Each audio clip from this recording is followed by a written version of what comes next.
ونشهد أن سيدنا ونبينا مولانا محمدا عبده ورسوله أرسله الله تعالى بكلامه القديم. أعوذ بالله من الشيطان الرجيم. بسم الله الرحمن الرحيم. كيف تكفرون بالله وكنتم أمواتا فأحياكم ثم يميتكم ثم يحييكم ثم إليه ترجعون.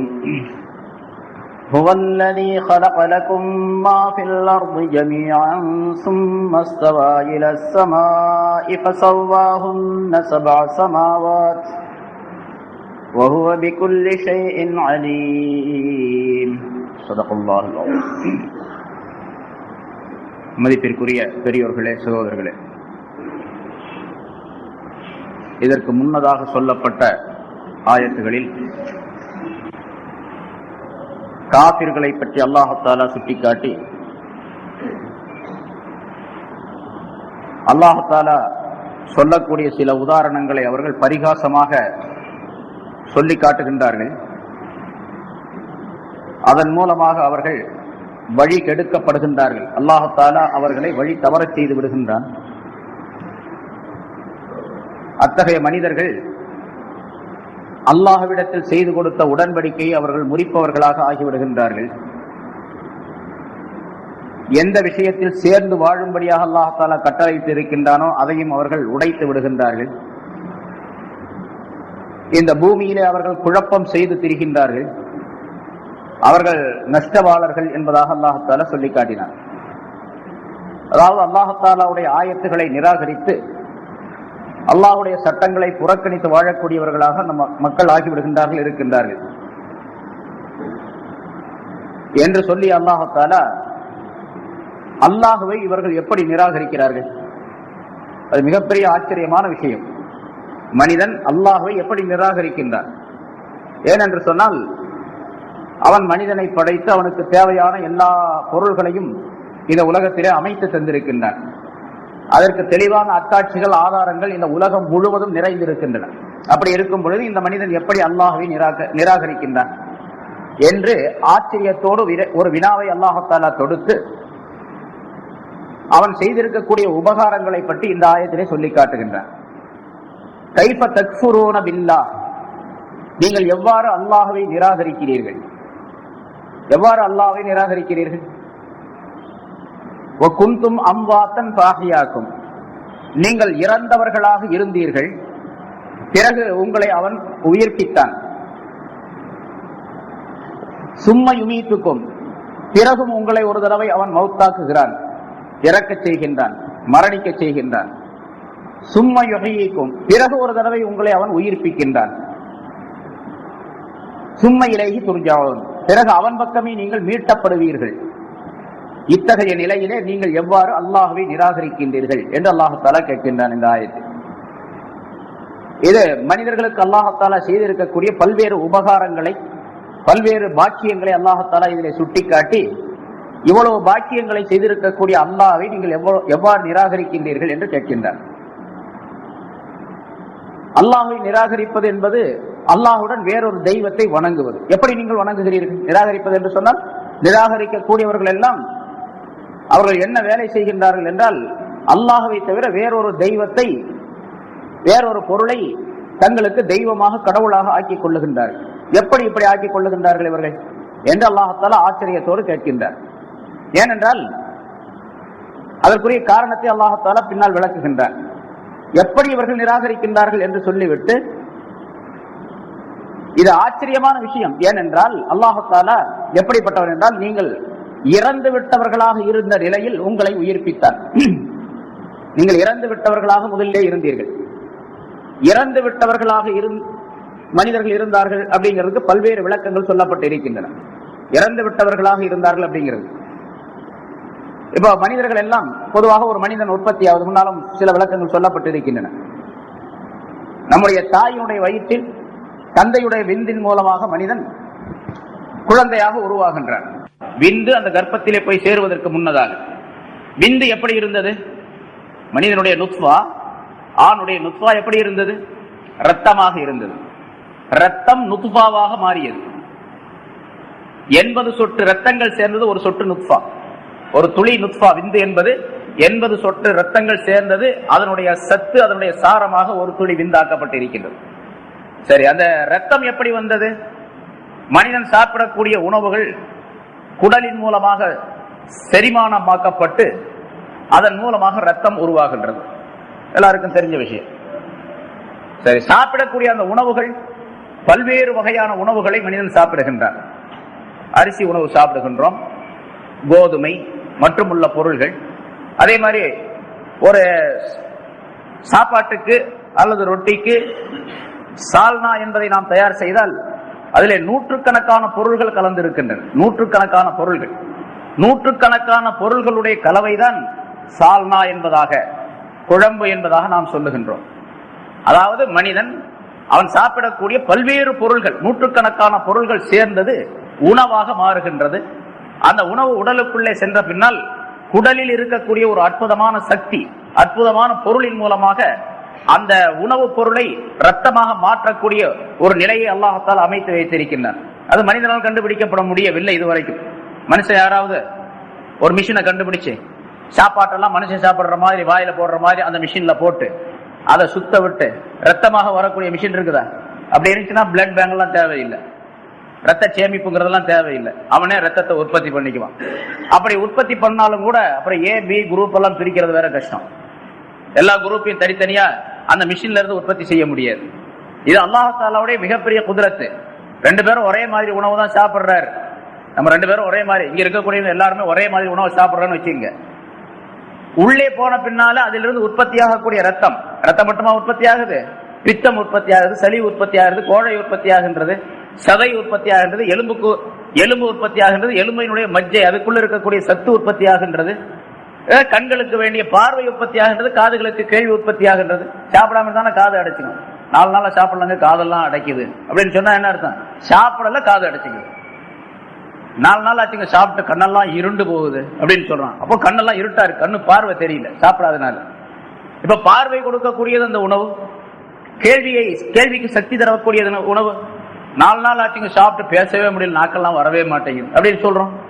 அப்ப பேசுவதற்கு உணவு தேவை, பார்ப்பதற்கு, நடப்பதற்கு, பிடிப்பதற்கு, எல்லா வகையான சிந்திப்பதற்கும் கூட உணவு தேவை. ஏன்பா ஒண்ணுமே சும்மா படுத்து கிடக்குற, ஒண்ணுமே மூளையில ஓட மாட்டேங்குது, சாப்பாடே இல்லை, வயிற்றுக்கு சாப்பாடு இல்லை, அதனால மூளை வேலை செய்ய மாட்டேங்குது அப்படின்னு சொல்லுவோம். சரி, இப்போ அந்த உணவு அப்படிங்கிறது மனிதனுடைய குடலுக்குள் போடப்பட்ட பின்னால் அந்த குடலிலே ஒரு திரவத்தை அல்லாஹ் தஆலா உற்பத்தி செய்கின்றான். ஒரு அற்புதமான திரவம். அது அந்த உணவுப் பொருள்களோடு கலவையாகும் பொழுது அது ரத்தமாக, அந்த மிஷின் அரைக்கும் பொழுதுதான் அது ரத்தமாக மாறும்.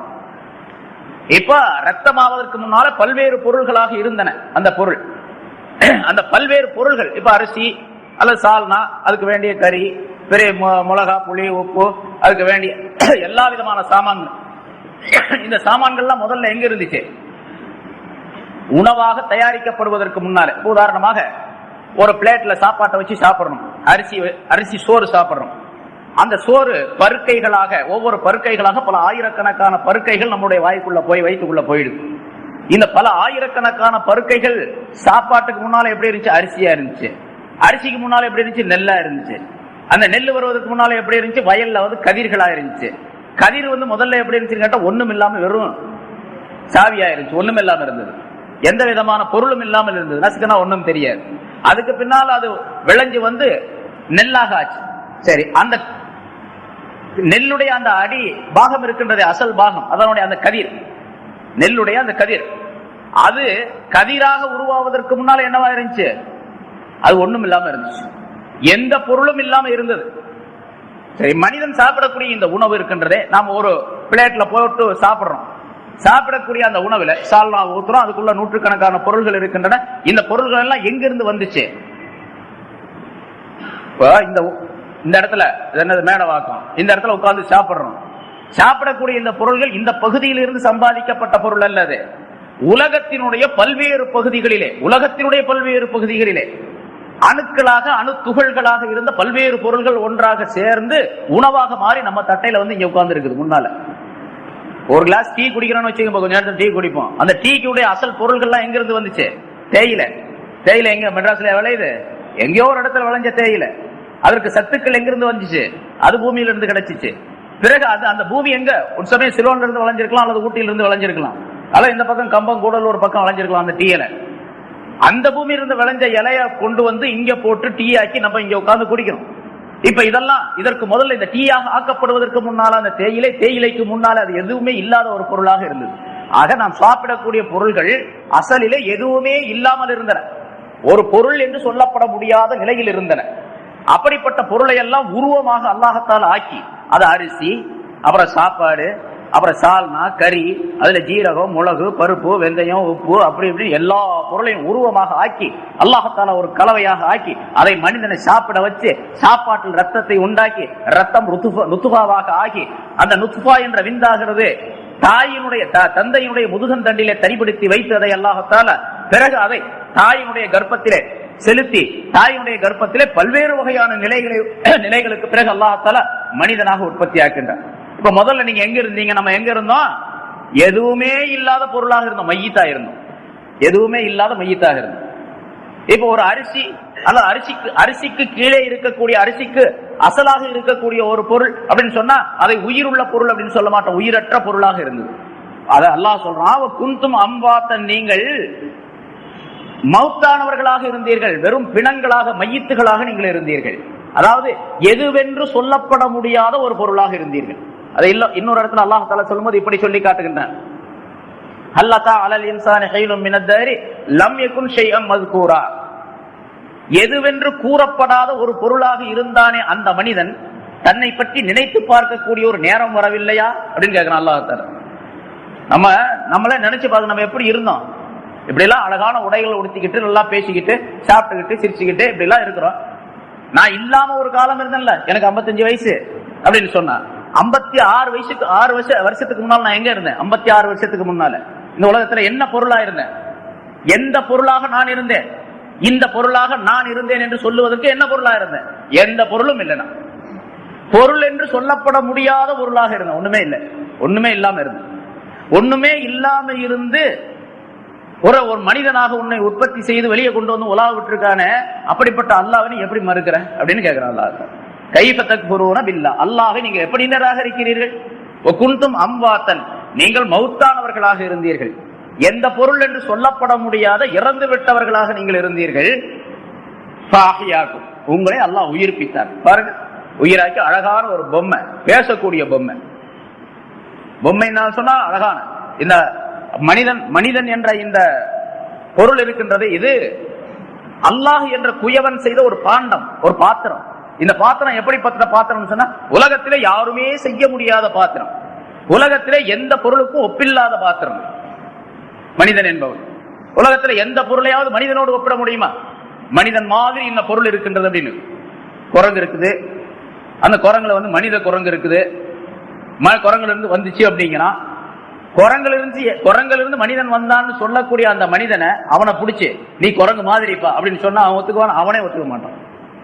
யார் குரங்கிலிருந்து வந்து டார்வின் சொன்னாங்க அப்படின்னு, டார்வின் கொள்கைன்னு சொல்றோம், அந்த டார்வின்ங்கிற ஆளை பிடிச்சி அவனை கொண்டு வந்து நீயும் குரங்கு ஒண்ணுதான்ப்பா அப்படின்னு சொல்லு, அல்லது குரங்கு மாதிரி ரெண்டு ஒண்ணு அல்ல, குரங்கு மாதிரி நீ அப்படின்னு சொன்னா கூட அவன் உதப்பான, அதை அவன் ஒத்துக்க மாட்டான்.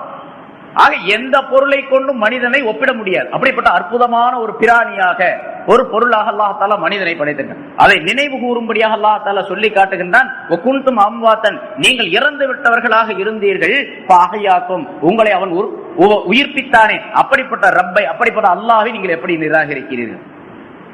இதுக்கு பல்வேறு விளக்கங்கள். நீங்கள் இறந்து விட்டவர், சரி, அடுத்த பூராத்தை சொல்லிட்டு அப்புறம் விளக்கம் சொல்லுவோம். அல்லாஹ் தஆலா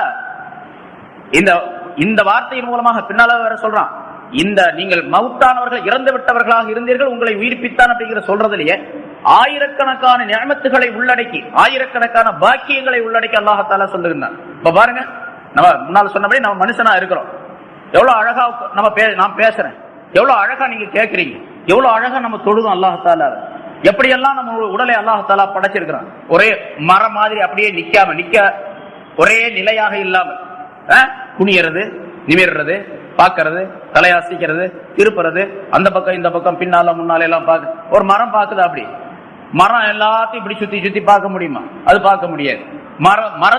மரத்துக்கும் உயிர் இருக்குதுன்னு சொல்றோம், அது ஒரு விதமான உயிர். அதே மாதிரி மிருகங்களுக்கும் உயிர் இருக்குது அப்படின்னு சொல்றோம். ஆடு மாடு கோழி அப்படிப்பட்ட பிராணிகள் மிருகங்கள் பறவைகள் இதுக்கெல்லாம் உயிர் இருக்குதுதான். ஆனா மனிதனை போன்று உயிர் இருக்குதா? அதுக்கு மனிதனை போன்று கண்ணு இருக்குதா? கண்ணு இருக்கு, மனிதனை போல பார்க்க முடியாது. காது இருக்கு, மனுஷனை போல கேட்க முடியாது. கை இருக்குது, மனுஷனை போல பிடிக்க முடியாது. கால் இருக்குது, மனுஷனை போல நடக்க முடியாது. இதயம் இருக்குது, மனிதனை போன்று சிந்திக்க முடியாது.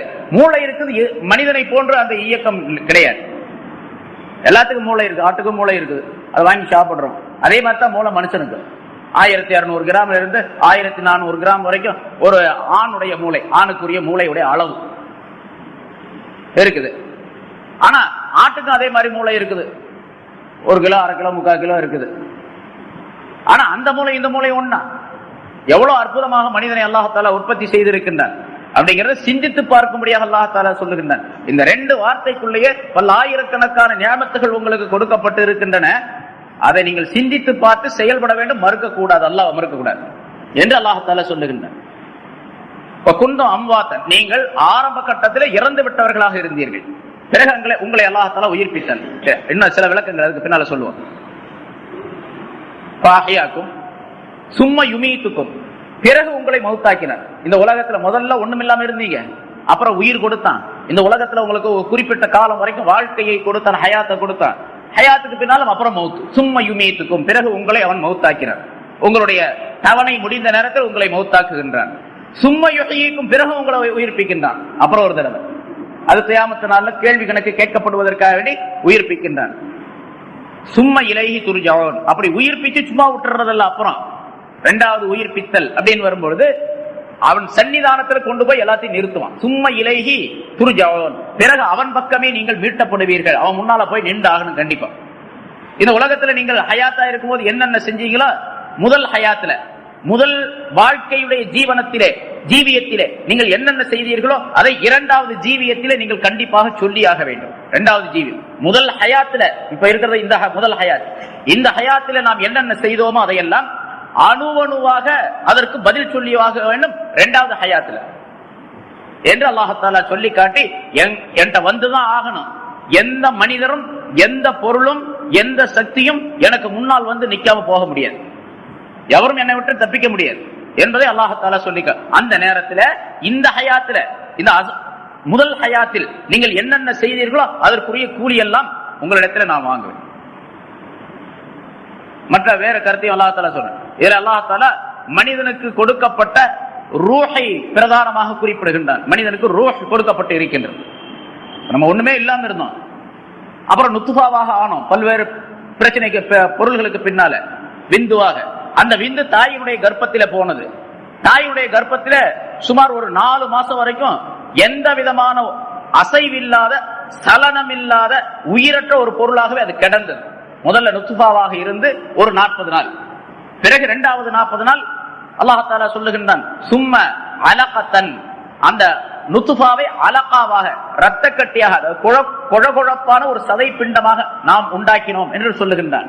சும்ம ஹலகனல் அலகத முலுகத்தன், பிறகு அந்த சதை துண்டு, அதாவது ரத்தமும் சதைகளும் சேர்ந்து குழகுழப்பான அந்த துண்டை ஒரு சதை கட்டியாக நாம் உண்டாக்கினோம், சதை கட்டியாக உண்டாக்கினோம். சும்மா ஹலகனல் அலகத முலுகத்தன்,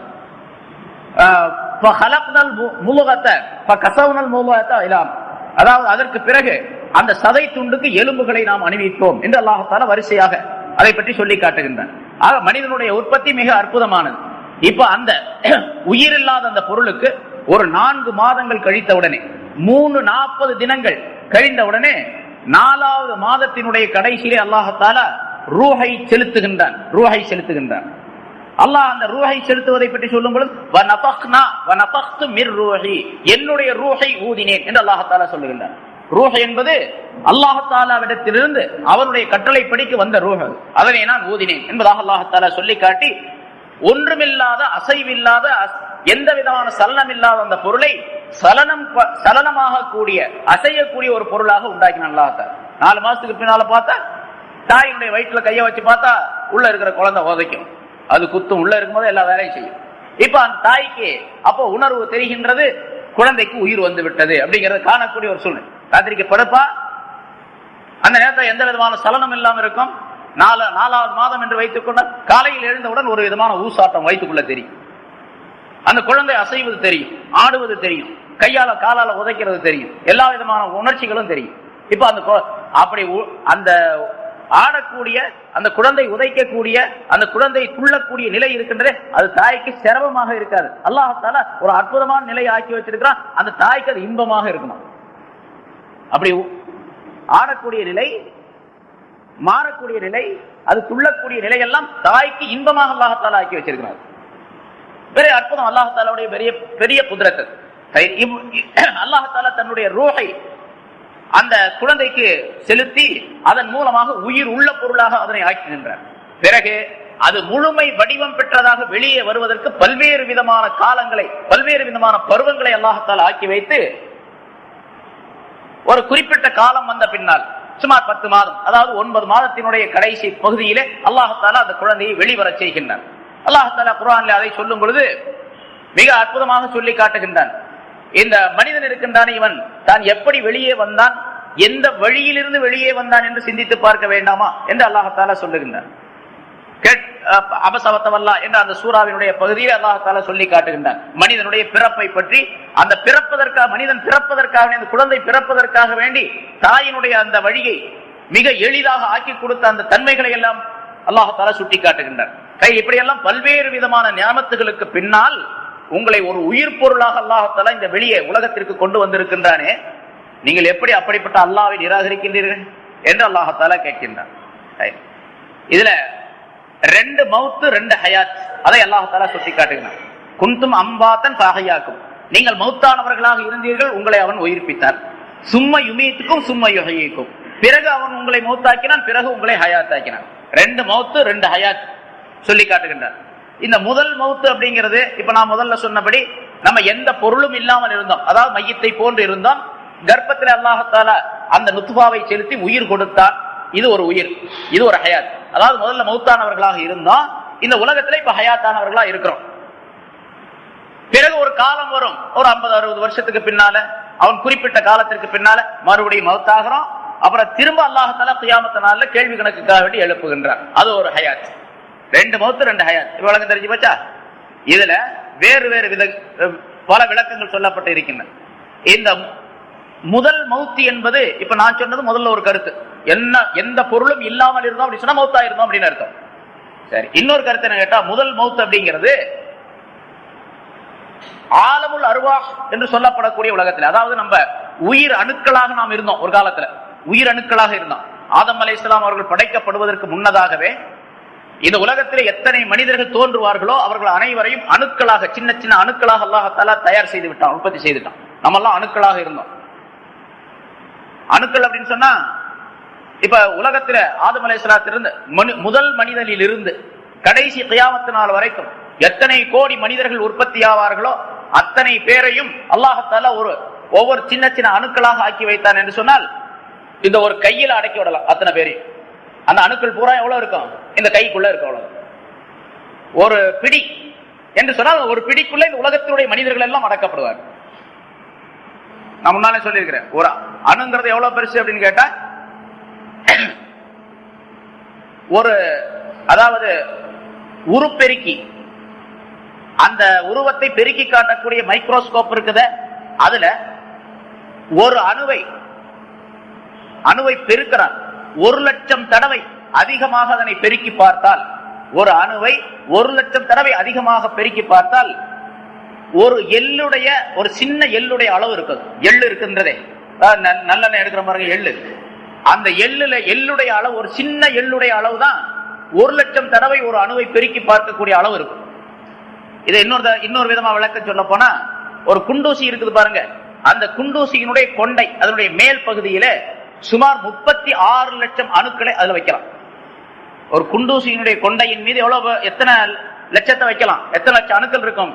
36 லட்சம் அணுக்களை ஒரு குண்டூசியினுடைய கொண்டையின் மீது வைக்கலாம். அப்படின்னு சொன்னா ஒரு அணு எவ்வளவு பெருசு இருக்கும்? அது மாதிரி அணுக்களாக நாம எல்லாம் இருந்தோம். அந்த அணுக்களை பார்த்து தான் அல்லாஹ் தஆலா கேட்டான், அலஸ்து பிரப்பிக்கும், நான் உங்களுடைய ரப்பல்லவா அப்படின்னு கேட்டான். எல்லாம் சேர்ந்து ஒட்டுமொத்தமாக நாம் சொன்னோம், காலு பலா, ஆம், நீ என்னுடைய ரட்சகன், நீ எங்களுடைய ரட்சகன் தான், ரப்பு தான் என்பதாக ஒப்புக்கொண்டோம் என்று அல்லாஹ் தஆலா குர்ஆன்ல சொல்லி காட்டுகின்றான். இப்ப அந்த அணுக்களாக இருந்த காலம் இருக்குது பாருங்க, அது உயிர் உள்ள காலம். அணுக்கள் ஒண்ணா, அதுக்கு உயிர் இருந்துச்சு. ஏதோ ஒரு வகையில உயிர் இருந்துச்சு. இப்ப இருக்கிற மாதிரி ஹயாத் அல்ல, ஏதோ ஒரு வகையில ஒரு உயிர் இருந்தது. உலகத்திலேயே ஒவ்வொரு பொருளும் பல்வேறு விதமான செல்களால் அமைக்கப்பட்டன. மனிதனுடைய உடல் அப்படின்னு சொன்னா பல கோடிக்கணக்கான செல்கள் சேர்ந்தது இந்த உடல். அது போன்று ஒவ்வொரு பொருளும், ஒரு ஈயை எடுத்துக்கொள்வோம், ஒரு கொசு அல்லது அதை விட ஒரு சின்ன பூச்சி என்று சொன்னால் அதுல ஆயிரக்கணக்கான பல்லாயிரக்கணக்கான அணுக்கள் சேர்ந்ததுதான், செல்கள் சேர்ந்ததுதான் ஒரு பூச்சியாக. ஒரே ஒரு செல்லுடைய பூச்சியும் உலகத்தில் இருக்கிறது. அதுக்கு பேர் அமீபா அப்படின்னு சொல்லணும். அமீபாங்கிற ஒரு செல் கொண்ட பூச்சி, ஒரே ஒரு செல்லு தான் அதுக்கு இருக்கு. ஒரு செல்லுங்கிறது இந்த அணுன்னு சொன்ன மாதிரி அது மாதிரி ஒரு பொருள், ஒரு சின்ன இது. இப்ப மனிதன் உற்பத்தி ஆக்கப்படுவதற்கு முன்னாலே அணுக்களாக இருந்த நேரத்திலே அல்லாஹ் தஆலா இந்த அணுக்களை பார்த்து கேட்டானே, உங்களுடைய ரப்பல்லவா அப்படின்னு கேட்டேன். நம்ம எல்லாம் ஆமான்னு சொன்னோமே, அப்ப உயிர் இருந்துச்சா இல்லையா? உயிர் இருந்தது. அப்ப அந்த உயிர் இருப்பதற்கு முன்னதாக எப்படி இருந்தோம்? அணுக்களாக இருப்பதற்கு முன்னாலே எப்படி இருந்தோம்? மௌத்தாயிரும். இப்ப முதல் மௌத்து அப்படிங்கிறது அந்த அணுக்களாக இருப்பதற்கு முன்னால இருந்த நிலை. அந்த அணுக்களாக ஆக்கலாம் பாருங்க, அது ஹயாத்து. அதே ஹயாத்து தான், அந்த அணுக்களாக இருந்த அந்த ஹயாத்து தான், அந்த அணுக்களை தான் அல்லாஹ் தஆலா உலகத்தினுடைய பல்வேறு பொருள்களிலே கலவை செய்து அதை நுத்வாவாக தந்தையினுடைய உடலிலே ஆக்கி, பிறகு தாயாருடைய கர்ப்பத்திலே ஆக்கி, பிறகு அதற்கு ரூஹ் என்று வேறொரு விதமான அமைப்பை கொடுத்து இந்த உலகத்திற்கு அல்லாஹ் தஆலா வர செஞ்சான். அப்ப ரெண்டாவது அந்த ஹயாத் அப்படிங்கிறது அந்த அணுவிலிருந்து ஆரம்பமாகின்றது இந்த மௌத் வரைக்கும். இந்த உலகத்துல வந்து மௌத் ஆரம்பம் வரைக்கும், அது வரைக்கும் அந்த ஹயாத் இருக்குது.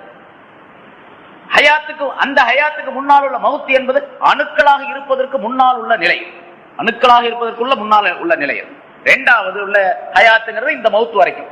அப்புறம் மூணாவது ஹயாத் என்பது, மூணாவது மௌத் என்பது இந்த உலகத்தில் மௌத் ஆவது அடுத்த இரண்டாவது மௌத். அதற்கு பிறகு எழுப்பப்படுவது, உயிர்ப்பிக்கப்படுவது என்பது இரண்டாவது ஹயாத். இப்படி ஒரு விளக்கம். இன்னொரு விளக்கம் சொல்லப்பட்டு இருக்கின்றது. இப்படி பல்வேறு விளக்கங்கள் சொல்றாங்க. நமக்கு எல்லாம் தேவையில்லை, எல்லாத்தையும் சொன்னா குழம்பி போயிடும். அதனால ஒரு 2-3 சொல்லி நிறுத்திக்கும் அதை. ஏன்னா இதுக்கு 7-8 விதமான விளக்கங்களை உலமாக்கள் குறிப்பிடுகின்றார்கள். அது சொன்னா அதுக்கு ஒரு 2 மணி நேரம் ஆகும் தனியா. எல்லாத்தையும் சொன்னா அஜித் என்ன சொன்னாரு அப்படின்னு அப்புறம் கடைசியில கேட்பீங்க, என்ன சொன்னாருன்னு தெரியாது. அதனால இப்போ 2 விளக்கம் சொல்லப்பட்டிருக்கு, அதோட நிறுத்திக்குவோம். அப்படி இல்லைன்னா இன்னொரு விளக்கம் சொல்லப்பட்டு இருக்கின்றது. முதல் மௌத் என்பது, முதல் அல்லாஹ் தஆலா குன்தும் அம்வாத்தன், நீங்கள் மௌத்தானவர்களாக இருந்தீர்கள் அப்படின்னு அல்லாஹ் தஆலா சொல்லுகின்றானே, அது இந்த நுத்ஃபாவாக இருந்தது இருக்கின்றதே, மனிதன் நுத்ஃபாவாக தாயினுடைய வயிற்றில இருந்தது, அதுவே மனிதன் இறந்து விட்டவனாக இருப்பதுதான். அதற்கு பிறகு 4வது மாதத்தில் அந்த மனிதனுக்கு உயிர் கொடுக்கப்பட்டு ரூஹ் ஊதப்பட்டு இந்த உலகத்திலே பிறந்தானே, அது முதல் ஹயாத். பிறகு இந்த உலகத்திலே மௌத்தாகின்றானே, அது 2வது மௌத்து. பிறகு எழுப்பப்படுகின்றானே, அது 2வது ஹயாத். ஆக 2 மௌத்து 2 ஹயாத். அதான் இந்த 2 மௌத்து 2 ஹயாத்துங்கிறது பல்வேறு விளக்கங்கள். அதுல இந்த முதல் மௌத்து முதல் ஹயாத் அப்படிங்கிறது பல விளக்கங்கள் இருக்கின்றன. 2வது மௌத்து 2வது ஹயாத் அப்படிங்கிறதுல வித்தியாசமே கிடையாது. 2வது மௌத்துங்கிறது இந்த உலகத்துல மௌத்தாகிறது, 2வது ஹயாத்துங்கிறது உயிர் கொடுத்து எழுப்பப்படுவது, பின்னால் மௌத்துக்கு பின்னால் எழுப்பப்படுவது. அவ்வளவு. இதுல இன்னொரு சந்தேகம் வரும், அந்த சந்தேகத்திற்கும் விளக்கம் சொல்லப்பட்டு இருக்கின்றது. சரி, 2வது மௌத்து, உலகத்துல மௌத்தா போறோம், 2வது சும்மா யுஹ்யீக்கும், பிறகு உங்களை அவன் எழுப்புகின்றான், ஹயாத் உங்களுக்கு ஹயாத்தை கொடுக்கின்றான் அப்படின்னு சொன்னா, இப்ப கபர்ல இருக்கக்கூடிய வாழ்க்கை இருக்குது பாருங்க, மனிதன் கபர்ல கிடக்கிறான். அந்த கபருடைய வாழ்க்கை என்பது ஆலமுல் பர்ஸஹுடைய வாழ்க்கை என்பதாக சொல்லப்படும். அதுலயும் மனிதன் ஹயாத்தாகத்தான் இருக்கிறான் அப்படின்னு முன்னால கூட விளக்கம் சொல்லப்பட்டிருக்கு உங்களுக்கு. எப்பொழுது எழுப்பப்படுகின்றானோ கேள்வி கணக்குக்காக வேண்டிய கியாமத்து நாள் வரைக்கும், கபர்ல அடக்கப்பட்ட பின்னால அது வரைக்கும் கபருடைய வாழ்க்கை என்று ஒன்று இருக்கின்றது அந்த உலகத்தில். இப்ப எப்படி இந்த ஆலமு ஷஹாதா, கண்ணால் காணக்கூடிய உலகம் என்பதாக இந்த துனியாவுக்கு பெயர் நாம வச்சிருக்கிறோமோ, அதே போன்று கபர் உலகம், கபருடைய உலகம் அப்படின்னு ஒண்ணு இருக்குது, அதுக்கு பேர் ஆலமுல் பர்ஸஹ், திரை உலகம் அப்படின்னு சொல்லப்படும். மனிதர்களுடைய கண்கள் அல்லது வேறு யாருடைய கண்களை விட்டும் மறைந்து இருக்கக்கூடிய திரை மறைவான உலகம் அது. அதுல யாரு என்ன நடக்குதுங்கிறது யாருக்கும் தெரியாது. தெரிஞ்சிச்சுன்னா நம்ம இப்படியா இருப்போம்? கபருக்குள்ள ஆலமுல் பர்ஸஹ்னு ஒண்ணு இருக்குது, அதுல இன்னென்ன நிகழ்ச்சிகள்லாம் நடைபெறுகின்றது அப்படின்னு நம்மள யாருக்காவது தெரிஞ்சிச்சு அப்படின்னு சொன்னா நம்ம என்ன பண்ணுவோம்? சாப்பிட மாட்டோம், குடிக்க மாட்டோம், டீ குடிக்க மாட்டோம், பேச மாட்டோம், தூங்க மாட்டோம், எதுவுமே செய்ய மாட்டோம், பேசாம உட்கார்ந்தே இருப்போம். அவ்வளவுதான். ஏன்னு கேட்டா அங்கதான் பாக்குறோம் அங்க என்ன நடக்குது அப்படின்னு சொல்லிட்டு. உள்ள நம்ம உட்கார்ந்து இருக்க பூமிக்கு கீழே என்ன நடக்குது நமக்கு தெரிஞ்சிச்சுன்னா என்ன செய்வோம்? எதையும் செய்ய மாட்டோம். ஸல்லல்லாஹு அலைஹி வஸல்லம் அவர்கள் சொல்லுகின்றார்கள், லவ் தஅலமூன மா அஅலம், நான் அறிந்திருக்கக்கூடியதை எல்லாம் நீங்கள் அறிந்திருந்தால், நான் அறிந்திருக்கக்கூடிய அளவுக்கு நீங்கள் தெரிந்திருந்தால் லபகைத்தும் கசீரம் வல லஹைத்தும் கலீலா, நீங்கள் குறைவாக சிரிப்பீர்கள், அதிகமாக அழுவீர்கள். எனக்கு தெரிஞ்ச அளவுக்கு உங்களுக்கு தெரிஞ்சிச்சுன்னு சொன்ன, இந்த பூமிக்குள்ள என்ன நடக்குது, வானத்துக்கு மேல என்ன நடக்குது அப்படிங்கறதெல்லாம் எனக்கு தெரியும். அல்லாஹ் தஆலா எனக்கு காட்டி கொடுக்கிறான் ஒவ்வொரு வினாடியும் ஒவ்வொரு நிமிஷமும். அது போல உங்களுக்கு தெரிஞ்சிச்சுன்னு சொன்னா அதிகமாக அழுது கொண்டே இருப்பீர்கள், குறைவாகத்தான் சிரிப்பீர்கள். அது மட்டுமல்ல, உங்களுடைய படுக்கைகளிலே உங்களுடைய மனைவிமார்களோடு நீங்கள் இன்பம் பெற மாட்டீர்கள். மனைவிமார்களோடு சேர்ந்து இருக்கிறதுக்கெல்லாம் இன்பமே வராது, மனசே வராது. பிறகு என்ன பண்ணுவீங்க, காடுகளை தேடி ஓடி சென்று விடுவீர்கள். காடுகளை தேடி ஓடி சென்று விடுவீர்கள். எங்கேயாவது காட்டுல போய் இருந்துக்கலாம் அப்படின்னு சொல்லி ஓடுவீங்க. ஏன், கீழே பூமிக்கு கீழே நடைபெறக்கூடிய விஷயங்கள் அப்படி பயங்கரமானது. அதே மாதிரி நரகம், அங்க இருக்கக்கூடிய விஷயங்கள் எல்லாம் பயங்கரமானது. அதையெல்லாம் நீங்கள் கண்டால் இப்படி அதையெல்லாம் காணாம மறைச்சு வச்சிருக்கிறோம். அது பெரிய பாக்கியம், மறைச்சு வச்சிருக்கிறது. அல்லாஹ் தஆலா மறைவாக வைத்திருப்பதே பெரிய பாக்கியம். காட்டினா என்ன ஆகும், அதை சொல்லலாம். அதனால ஆலமுல் பர்ஸக் அப்படின்னு ஒண்ணு இருக்குது, திரை உலகம். அது அந்த உலகத்தில் இருக்கக்கூடிய வாழ்க்கை இருக்குது பாருங்க, அது இந்த துனியாவை சேர்ந்த வாழ்க்கை. அது துனியாவுக்கு தத்திம்மா, அதாவது துனியாவுக்கு பூர்த்தியாகக்கூடிய ஒரு அனுபந்தம் சொல்லுவாங்களே. ஒரு நாவல் எழுதப்படுகின்றது, ஒரு புஸ்தகம் எழுதப்படுகின்றது. அந்த புஸ்தகத்துடைய கதையெல்லாம் முடிச்சிட்டு, நாவலை முடிச்சிட்டு கடைசியில சில குறிப்புகள் ஒரு 2-3 பக்கம் கொடுப்பாங்க. அதுக்கு பேர் என்ன சொல்ற, இண்டக்ஷன் சொல்லுவாங்க, அது அனுபந்தம் சொல்லுவாங்க. இண்டக்ஷன் சொன்னா அது வேற அர்த்தம். இது சம்பந்தமான தொடர்புள்ள இந்த கதையை பற்றி நீங்கள் என்ன நினைக்கின்றீர்கள், இந்த கதையில என்னென்ன பாத்திரங்கள், கதாபாத்திரங்கள்லாம் இருக்கின்றன, இந்த நிகழ்ச்சிகள்லாம் இருக்கின்றன, இதை பத்தி உங்களுடைய அபிப்பிராயங்கள் எழுதுங்க அப்படி இப்படின்னு சொல்லி சில கருத்துக்களை எழுதுறாங்க வருங்க 2-3 பக்கத்துல. அதுக்கு பேரு தத்திம்மா அப்படின்னு சொல்றது அரபியில. இந்த கதையை பூர்த்தி செய்யக்கூடிய ஒரு பகுதி, அது பூர்த்தி செய்யக்கூடிய ஒரு பகுதி. தமிழ்ல அனுபந்தம் அப்படின்னு சொல்லுவாங்க. இதை சேர்ந்த ஒரு தொடர் பகுதி அது. அப்படின்னு அடுத்த புஸ்தகம் எழுதுவதற்கு இது ஒரு முகத்திமா மாதிரி. சரி, இந்த கதையை எப்படி படிச்சுட்டீங்க, இன்ஷா அல்லாஹ் இன்னொரு புத்தகம் எழுதப்படும், அந்த புத்தகத்துல மீதி உள்ள கருத்துக்களை நான் எழுதுகின்றேன் அப்படின்னு ஆசிரியர் சொல்லுவார். அது மாதிரி இந்த துனியாவுடைய தத்திம்மா அனுபந்தமாக ஆலமுல் பர்ஸக். பிறகு மறு வாழ்க்கை ஒண்ணு வருது பாருங்க, ஆகிரத்துடைய வாழ்க்கை, எழுப்பப்படக்கூடிய காலம், கேள்வி கணக்கு கேட்கப்படக்கூடிய காலம். அந்த காலத்துக்கு முகத்திமா, அது முன்னுரை. ஆலமுல் பர்ஸக் என்று இந்த பூமிக்கு கீழே நாம் வாழக்கூடிய ஒரு காலம் இருக்கின்றது. அந்த காலம் இந்த துனியாவுடைய வாழ்க்கைக்கு முடிவுரையாகவும் ஆகிரத்துடைய வாழ்க்கைக்கு முன்னுரையாகவும் அமைக்கப்பட்டு இருக்கின்றது. அதனால அது ஒரு தனி வாழ்க்கையாக எடுத்துக்கொள்ளப்பட மாட்டாது. அதனால அந்த வாழ்க்கையை பற்றி அல்லாஹ் தஆலா இங்க சொல்லல. 2 வாழ்க்கையை தான் சொல்லி இருக்கிறான், 2 மௌத்தை தான் சொல்லி இருக்கிறான். 2 மௌத்து, நம்ம இந்த உலகத்துக்கு வர்றதுக்கு முன்னால ஒரு மௌத்து, உலகத்துக்கு வந்த பின்னால ஒரு ஹயாத்து. உலகத்திலிருந்து போறது ஒரு மௌத்து, உலகத்துக்கு பின்னால ஒரு ஹயாத்து. அவ்வளவுதான், 2 தான் சொல்லி இருக்கிறான். ஆலமுல் பர்ஸக்ல கபருடைய உலகத்திலே வாழக்கூடிய அந்த வாழ்க்கையை பற்றி சொல்லவில்லை. காரணம் என்னன்னு கேட்டா, அந்த வாழ்க்கை இந்த வாழ்க்கையினுடைய முடிவுரை, அடுத்த வாழ்க்கையினுடைய தொடக்க உரை. அதனால அதை சொல்லல என்று விளக்கம் சொல்லப்பட்டிருக்கு.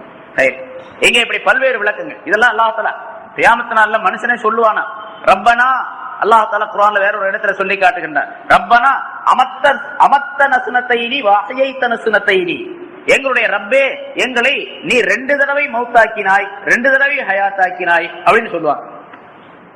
2 தடவை மௌத்தாக்குன, 2 தடவை ஹயாத்தை கொடுத்த. அது அல்லாஹ் தஆலா இந்த ஆயத்துல சொல்லி காட்டுகின்றான். 2 தடவை மௌத்தாக்குன, 2 தடவை ஹயாத்தாக்கி இருக்கிறான் அல்லாஹ் தஆலா. அதற்கு பின்னால நீங்கள் அவன் பக்கமே மீட்டப்படுவீர்கள்.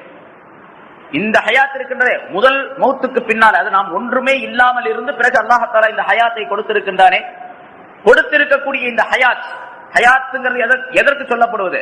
ஹயாத் வாழ்க்கை. வாழ்க்கைனா எதுக்கு சொல்றது? வாழ்க்கைனா எதுக்கு சொல்றது? மனிதனுடைய உடலுக்குள்ளே இருக்கக்கூடிய ரூஹ் இருக்கின்றது, அதுக்கு பேர் தான் வாழ்க்கைன்னு சொல்லப்படும். பொதுவா மனிதன் சொன்னாதே அதுக்கு தான் சொல்லப்படும். என் பேர் நிஜாமுத்தீன். நிஜாமுத்தீன் யாருக்கு சொல்றது? என்னுடைய இந்த ஃபிகர் உருவத்துக்கு சொல்றதா, உருவத்துக்குள்ளே இருக்கக்கூடிய உயிருக்கு சொல்லுவதா, அல்லது 2க்கும் சேர்த்து சொல்றதா? அசல்ல உயிருக்கு தான் நிஜாமுத்தீன் பேர். இப்ப நான் மௌத்தா போறேன்னு வச்சுங்க, இப்ப நிஜாமுத்தீன் மௌத்தா போயிட்டாரு, நிஜாமுத்தீன் அஜித் மௌத்தா போயிட்டாரு அப்படின்னு எல்லாரும் சொல்லுவீங்க. அட இங்கதான்ப்பா கிடக்குறாரு, பாடி இங்கதானே இருக்கு. இல்ல எல்லாரும் நிஜாம், சரி இன்னொரு தடவை சொன்னா சும்மா ஷார்ட்டா சுருக்கமா சொல்ல போனா நிஜாமுத்தீன் போயிட்டாராங்க அப்படின்னு சொல்லுவாங்க. மௌத்தா போயிருக்கு, அவர் போயிட்டாரு அப்படின்னு சொல்றது.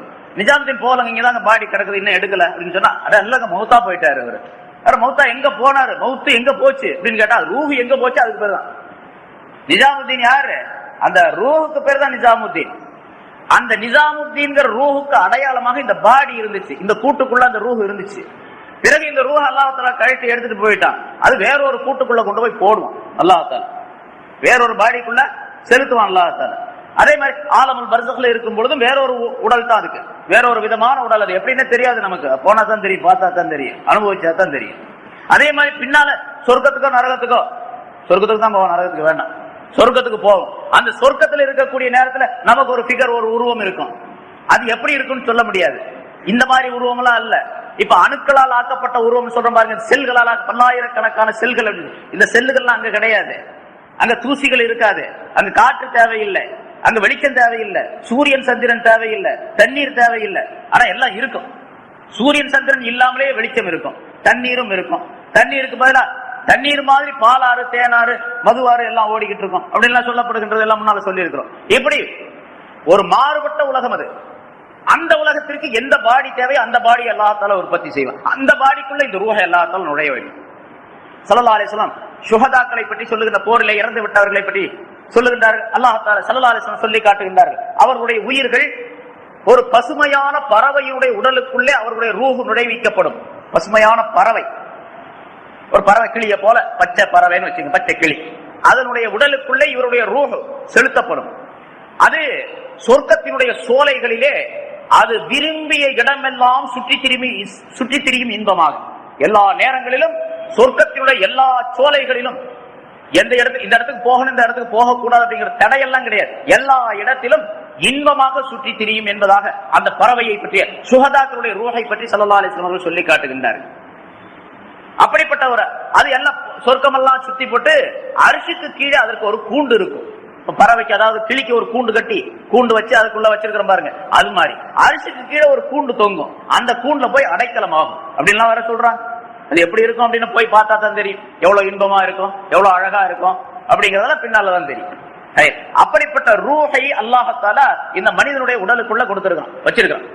இந்த ரூஹ் அல்லாஹ்வை இந்த உலகத்திலே காட்டி தரக்கூடிய நிதர்சனமான ஒரு அற்புதமான பொருள். மனிதனுடைய கண்களுக்கு தெரியாது, ரூஹ் எங்க இருக்குதுன்னு தெரியாது. முன்னால சொல்லியிருக்க, ரூஹ் எங்க இருக்குது, தலையில, கால்லையா, வால்லையா, எங்க இருக்குது மனிதனுக்கு ரூஹ் எங்க இருக்குது, உயிர் எங்க இருக்கு, உயிர் எங்க இருக்குதுன்னு சொல்ல முடியாது, எந்த இடத்துல இருக்குன்னு சொல்ல முடியாது. கண்ணுலையா, மூக்குலையா, நாக்குலையா. சில பேர் சொல்லுவாங்க, எந்த இடத்தில் மனிதனை வெட்டினால் அவன் இறந்து விடுவானோ அந்த இடத்துல உயிர் இருக்கு. கழுத்தை வெட்டினா இறந்து போயிடுவான், அப்ப கழுத்துல மட்டும்தான் ரூஹ் இருக்குதா, கையில இல்லையா? எந்த இடத்துல மனிதனை வெட்டினால் இறந்து விடுவானோ அந்த இடத்துல ரூஹ் இருக்குது. இப்ப கையை வெட்டினா மௌத்தா போயிடுவானா? மௌத்தாக மாட்டான். அப்ப கையில ரூஹ் இல்லையா? கையில ரூஹ் இல்லாட்டி எப்படி அசையும்? இப்படி காலை வெட்டினா மௌத்தா போக மாட்டான், இறக்க மாட்டான். காலில் ரூஹ் இல்லையா? காலிலே ரூஹ் இருக்கு. ஆக ரூஹ் எங்கே இருக்கின்றது அப்படின்னு யாருமே சொல்ல முடியாது. அப்படி ஒரு தடவை அமெரிக்க விஞ்ஞானிகள்லாம் ஒரு 10-30 வருஷத்துக்கு முன்னால ஒரு அறிக்கை விட்டாங்க, உடலுக்குள்ளே, மனிதனுடைய உடலுக்குள்ளே உயிர் எங்கே இருக்கின்றது என்று சரியாக கண்டுபிடித்து கொடுத்தால் அவர்களுக்கு இத்தனை $1,00,000 அன்பளிப்பு தரப்படும் அப்படின்னு சொல்லிட்டு யாராவது சொன்னாங்களா? இது வரைக்கும் சொல்ல முடியாத அவன் சொல்லிவிட்டான், சொல்ல முடியாது. நம்ம சொல்றோம்ல அடிக்கடி, நான் சொல்லுவேன் பல இடங்கள்ல, தராவி 8 ரக்காத்தான் அப்படின்னு நிரூபிச்சா அவங்களுக்கு $10 லட்சம் நான் அன்பளிப்பு தர்றேன் அப்படின்னு நான் சொல்றேன். பல இடங்களில் சொல்லியிருக்கிறேன். அவன் நிரூபிக்க முடியாது, நான் தரவும் முடியாது, என்னால தரவும் முடியாது, அவன் நிரூபிக்கவும் முடியாது அப்படிங்கிறாரு. அது போல ரூஹ் எங்கே இருக்கு அப்படின்னு சொன்னா அவனுக்கு இத்தனை $1,00,000 நான் அன்பளிப்பாக தர்றேன் அப்படின்னு ஒருத்தன் சொன்னான், ஒரு விஞ்ஞானி. சொல்ல முடியாது, அதனால தர முடியாது. ரூஹ் எங்க இருக்குன்னு சொல்ல முடியாது. ஆனா ரூஹ் இருக்கா இல்லையா? எங்க இருக்குன்னு சொல்ல முடியாது. ரூஹ் இருக்குதா இல்லையா? யாராவது இல்லைன்னு சொல்லுவாங்களா? ரூஹ் கண்டிப்பா நிச்சயமா இருக்குது. யாராவது மறுக்க முடியுமா? அட ஏன்னாப்பா ரூஹ் கண்ணால பார்க்கவே முடியல, அதை போய் இருக்குன்னு சொல்றீங்க? அதான் ஒரு நாஸ்திகன், ஒரு ஆசிரியர், அவர் நாஸ்திகர், ரஷ்யாவுடைய ஆதரவாளர். அந்த காலத்துல ரஷ்யாவுடைய ஆதரவாளர், நாஸ்திகர். கடவுள் இல்லை, கடவுள் இல்லவே இல்லை, கடவுளை கற்பித்தவன் முட்டாள், கடவுளை கற்பித்தவன் காட்டுகிறான் அப்படின்னு சொல்லக்கூடிய ஆளுன்னு வச்சுங்க. அது கண்ணால காணாததெல்லாம் பொய்ப்பா. மாணவர்கள்ட்ட சொல்றார், மாணவர்கள்ட்ட ஆசிரியர் சொன்னார், ஒருவா பாருங்க, இப்ப காத்து அப்படின்னு வச்சுங்க, நம்ம கண்ணால காணல, இருந்தாலும் காத்து வீசக்கூடிய ஒரு நிலை நமக்கு தெரியுது. கரண்ட் அது கண்ணால காண முடியாதது. கரண்ட் என்பது, கரண்ட் எங்க இருக்குன்னு தெரியும், வெளிச்சம் தான் தெரியும், கம்பி தான் தெரியும். கம்பிக்குள்ள எப்படி கரண்ட் ஓடுதுன்னு யாருக்கும் தெரியாது. ஆனா அந்த கரண்ட் மூலமாக ஒரு பொருள் இயக்கப்படுகின்றது, இந்த ஃபேன் சுத்தப்படுகின்றது, லைட் எரிக்கப்படுகின்றது அப்படின்னு சொன்னா கரண்ட் இருக்குதுன்னு அர்த்தம், இப்படி தெரிஞ்சுக்கணும். ஆனா கடவுள் இருக்கிறாங்கிறதுக்கு என்ன அடையாளம்? அதனால அந்த அடையாளங்களும் நமக்கு தெரியறது இல்லை. கடவுள் இருக்கிறார் அப்படிங்கிறதுக்கு எந்த அடையாளமும் நமக்கு வெளிப்படையா தெரியுது. அப்படி அவனுக்கு தெரியல, அது சொல்றான், தெரியறது இல்லை. அதனால கடவுள், அதாவது கண்ணால் காணப்படாத ஒன்றை நாம் நம்ப முடியாது. கடவுள் என்பவர் கண்ணால் காணப்பட முடியாதவர் என்பதாக சொல்லுகின்றார்கள் அந்த ஆஸ்திகர்கள் அதனால கடவுளை நம்ம நம்ப முடியாது, கண்ணால் காண முடியாததையெல்லாம் நம்ப முடியாது, அதனால கடவுளையும் நம்ப முடியாது. ஒரு மாணவர் கேட்டானா, சார் அப்படின்னு சொன்னா மனிதனுக்கு மூளை இருக்குது அப்படின்னு சொல்றீங்களா, அறிவு இருக்குன்னு சொல்றீங்களா? ஆமா, அறிவு. அறிவுங்கிறது எங்க இருக்கு? மூளையில இருக்குது. மூளைங்கிறது இருக்கு தலையில இருக்கு. அப்ப தலையில மூளை இருக்கு, மூளைக்குள்ள அறிவு இருக்குது. மூளைக்குள்ள அறிவுங்கிறது அந்த மூளையா அல்லது மூளைக்குள்ள இருக்கக்கூடிய ஒரு சரக்கா, ஒரு பொருளா அப்படின்னு கேட்டான் மாணவன்.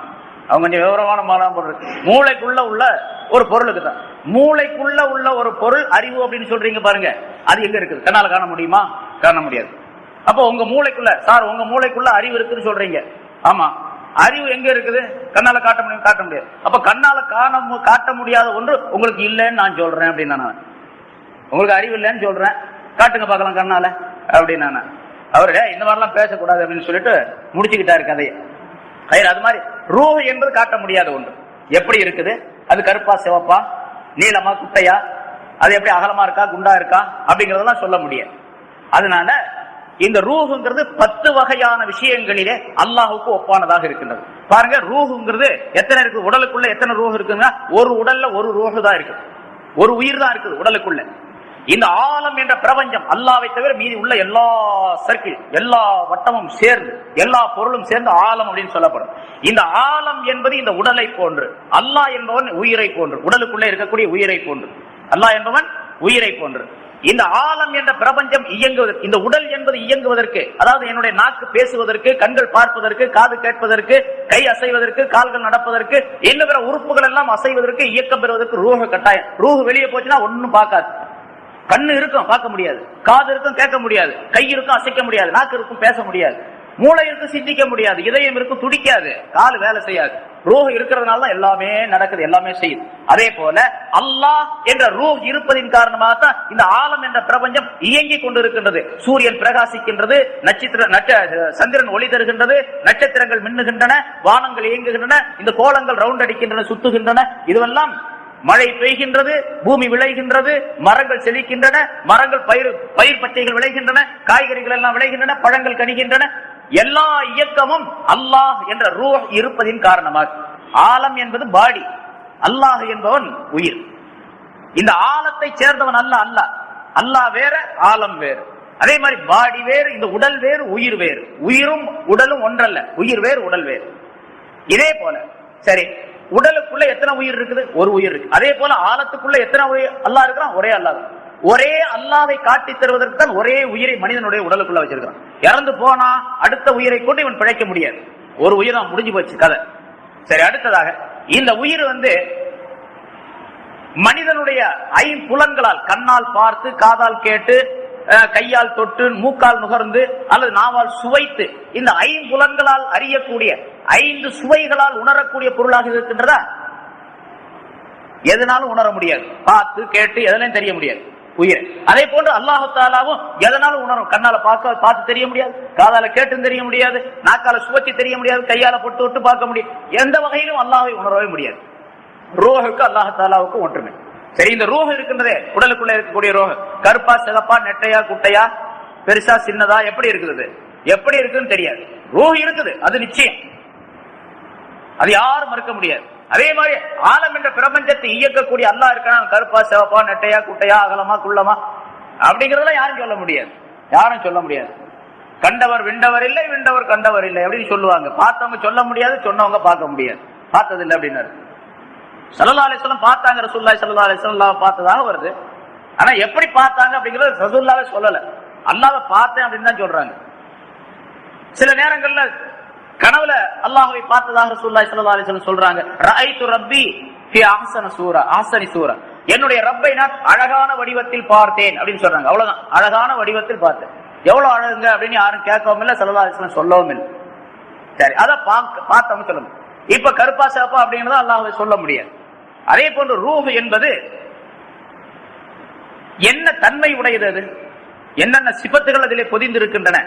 மனிதனுடைய உடலுக்குள்ளே இருக்கக்கூடிய ரூஹ் என்னென்ன தன்மைகள் உடையதாக இருக்குது அப்படிங்கறதெல்லாம் சொல்ல முடியாது.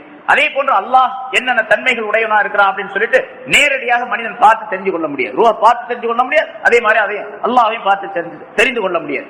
இப்படி ஒரு 7, 8, 10 விஷயங்களிலே மனிதனுடைய ரூஹ் அல்லாஹ்வை காட்டி தரக்கூடியதாக அமைந்திருக்கின்றது என்பதாக ஞானவான்கள் குறிப்பிடுகின்றார்கள். அதனாலதான் அல்லாஹ் தஆலா சொன்னா வநஃபக்து மிர் ரூஹி, என்னுடைய ரூஹை ஊதினேன் அப்படின்னு சொல்றான் அல்லாஹ் தஆலா. என்னுடைய ரூஹ், அல்லாஹ்வுடைய கட்டளையாகிய ஒரு ரூஹை அல்லாஹ் தஆலா ஊதி.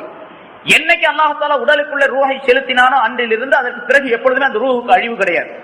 பாடியெல்லாம் அழிஞ்சு போயிடும், இந்த உடல் அழிஞ்சு போயிடும். மண், தண்ணீர், நெருப்பு, காற்று, ஆகாயம் என்று சொல்லப்படக்கூடிய பஞ்சபூதங்கள் 5 பொருள்களால் படைக்கப்பட்டவை இந்த உடல். உயிர் இந்த உடலை விட்டு போன பின்னால, கபருக்குள்ள அடக்கப்பட்ட பின்னால், மண்ணுக்குள்ள அடக்கப்பட்ட பின்னால், இந்த உடலில் இருக்கக்கூடிய பொருள்கள் எல்லாம் தனித்தனியாக பிரிந்து அது அதனுடைய அசலோடு போய் சேர்ந்து விடும். தண்ணீர் தண்ணீரோடு, நெருப்பு நெருப்போடு, காற்று காற்றோடு, ஆகாயம் ஆகாயத்தோடு போய் எல்லாம் சேர்ந்து கலந்து போயிடும். ரூஹ் வேற ஒரு இடத்துல தங்கி இருக்கும்.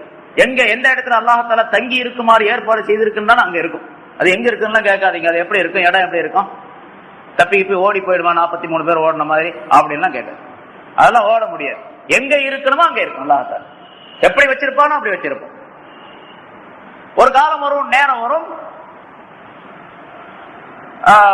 இஸ்ராஃபீல் அலைஹிஸ்ஸலாம் அவர்களுக்கு அல்லாஹ் தஆலா கட்டளை ஊது அப்படிமா ஊதுவாங்க. எல்லா உயிரும் வந்து அதனுடைய உடலோடு ஒட்டிக்கொள்ளும், அந்த உடலோடு சேர்ந்து கொள்ளும். அதுக்கு பின்னால் உள்ள நிலைகள் வேறு. கைரிப்பா மனிதனுக்குள்ளே உள்ள இருக்கக்கூடிய ரூஹ் இருக்கின்றதே, அது அல்லாஹ் தஆலாவால் கொடுக்கப்பட்டு முதல்ல மௌத்துடைய நிலை, அப்புறம் ஹயாத்துடைய நிலை, அப்புறம் மௌத்துடைய நிலை, அப்புறம் ஹயாத்துடைய நிலை. இவ்வளவு அற்புதமான காட்சிகளை எல்லாம் அல்லாஹ் தஆலா நிகழ்த்தி கொண்டிருக்கின்றானே, அந்த அல்லாஹ்வை நீங்க எப்படி மறுக்கின்றீர்கள்? கைஃப தக்ஃபுரூன பில்லாஹ், அந்த அல்லாஹ்வை நீங்க எப்படி மறுக்கிறீங்க என்று அல்லாஹ் தஆலா கேட்கின்றான். இப்போ நம்முடைய ரூஹ் இருக்கின்றதே, அது ஒரு காலத்திலே ஒரு இடத்துல இருந்தது.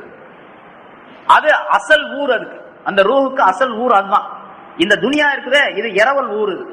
அதான் சொல்றாங்க, அது வந்து மெய்யூர். அது மெய்யூரில் இருந்து பையூருக்கு வந்தான் இந்த மனுஷன். பையூர்னா தாயினுடைய வயிறு, அது ஒரு பை மாதிரி.